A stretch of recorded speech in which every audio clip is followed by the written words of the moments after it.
Today's going to be a fun one, not only because I'm speaking with a cold, so I sound kind of nasally, but because we're going to be talking about the topic of where is this going, the conversation of where is this going?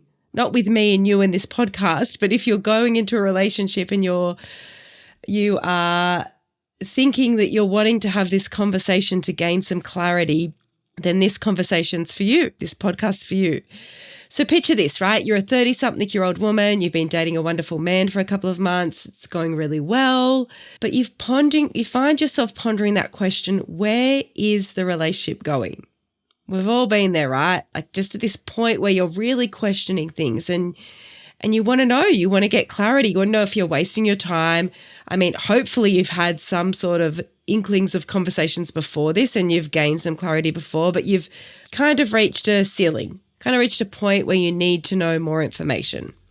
So in this episode, I'm going to guide you through how to have the conversation with grace, with confidence, and we'll explore why it's essential to have the conversation. Because I know many of you avoid these conversations because you're scared of the response, you're scared of the answer that you're going to get, but it leaves you without the clarity that you need to move forward. So hopefully this is not too nasally for you to listen to. It's terrible. I can't hear out of both of my ears, so it's been a really fun week. So the conversation is all about clarity. The where is this relationship going conversation ensures that both you and the other person are on the same page in regards to your expectations, your goals, and where you're headed.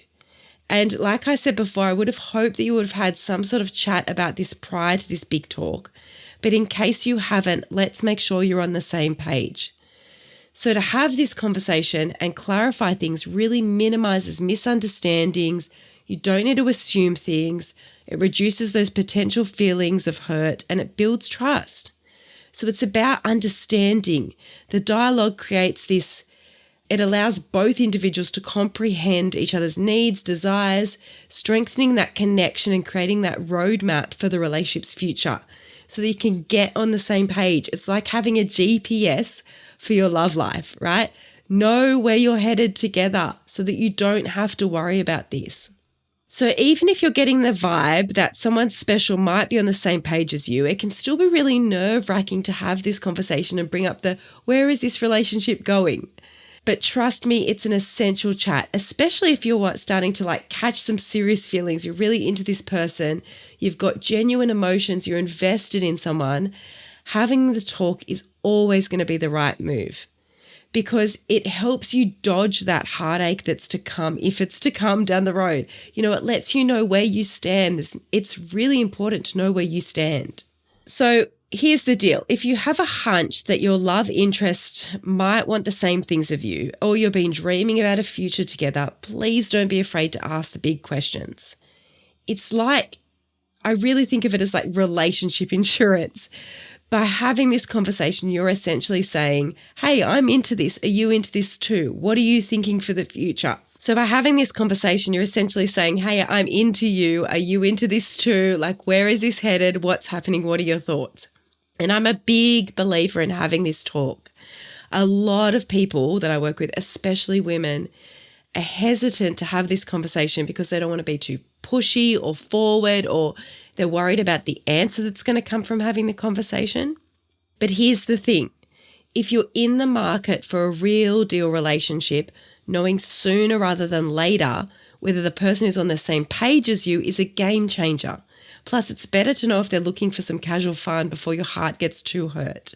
So we all know that I love a quote, and Steve Maraboli said, it is the lack of clarity that creates chaos and frustration. Those emotions are poison to any living goal. Because when you don't have clarity, you do have chaos, you do have frustration, you do have assumptions. There is space for you to fill in the gap, and you don't need to. If you have this conversation, you can get on the same page as where you're at. So before we get into how to have the conversation, I want to say that I don't believe there's rules in dating. In case you haven't known that of me yet, there's no rules, there's no when you should do this. So I don't believe that there's a right or wrong time in terms of the timeline of your relationship as to when you need to have this conversation. You will know when it's right to have the conversation, but I'd rather you have it earlier than later. I'd rather you gain clarity early on rather than later on. And if you're worried about scaring the other person off and making this decision or having this conversation out of fear, it's not a great space to have it in, right? I just want you to have it so that you have clarity. And the reality is, then you know where you stand, because the truth is there whether you have this conversation or not. So you might as well know what it is. So whenever you feel ready, these are the steps that I suggest to support you with this conversation. So step 1 is choosing the right time and place, not as in the timeline of your relationship, but whenever you're going to have a serious conversation like this, you don't want to have it when someone's in the middle of, I don't know, doing a chore around the house or watching a footy game or doing something where they're distracted. You want to set the stage for a productive conversation. So find a comfortable, private, distraction-free environment. Avoid discussing this during stressful times or like immediately after conflict or a disagreement.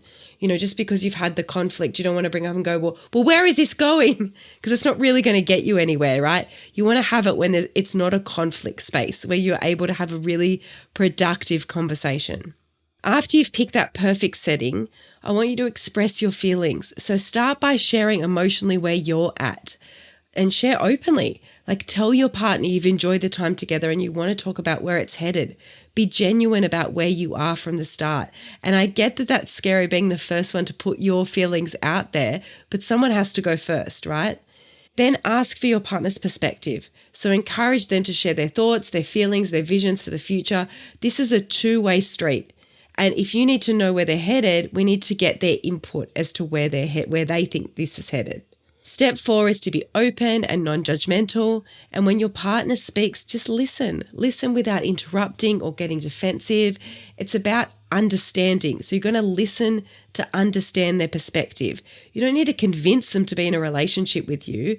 You want to show empathy and understanding for their point of view, because it's a conversation. This isn't a debate. This isn't something you need to win.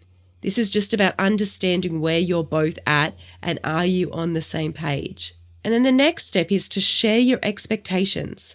So talk about what you envision for the future for the relationship. Like, is this casual dating? Is it exclusivity? Is it long-term commitment? Is it something else? Like, be really clear about what your desires are. And step 6 is to discuss boundaries, always, but again, discuss boundaries and goals. Once you and your partner have aligned with these intentions, talk about specific boundaries and shared goals. And that might involve, so this might be the conversation where you say, are we seeing anyone else? Are we mutually exclusive? Is this monogamous? Define these boundaries now. Let me tell you, the amount of people that do not have this conversation, particularly around what is monogamy, this could be a whole other podcast, but when cheating happens, no one's had the discussion around what monogamy is. So have the discussion early on, right? And be open to different views. Be open to that it might not be what you thought was going to happen. And it doesn't mean that you have to necessarily compromise or change what you want, but be open that things could be different and they might need more time. They might need more time for their feelings, to see how they are. Be open to compromise and continue the conversation as needed. So in summary, this whole where is the relationship going conversation is about open and honest communication. It's the foundation for a healthy relationship. So don't shy away from it. Do it sooner rather than later. Embrace it with confidence and grace and just be open. Be open, be curious, and listen. Next week is the 10th episode, and I'm so excited because I'm going to be talking about the basis of what all of this podcast is about, and that is intuition, which is a topic that I'm so passionate about. So if it's something that you struggle with, understanding what your intuition is, because that's how I guide all of my clients in dating, is to trust their intuition. Don't listen to me. I'm not the expert with this. Listen to yourself. You're the expert. So next week, we're going to talk about intuition and how to tune into that. I'll see you then.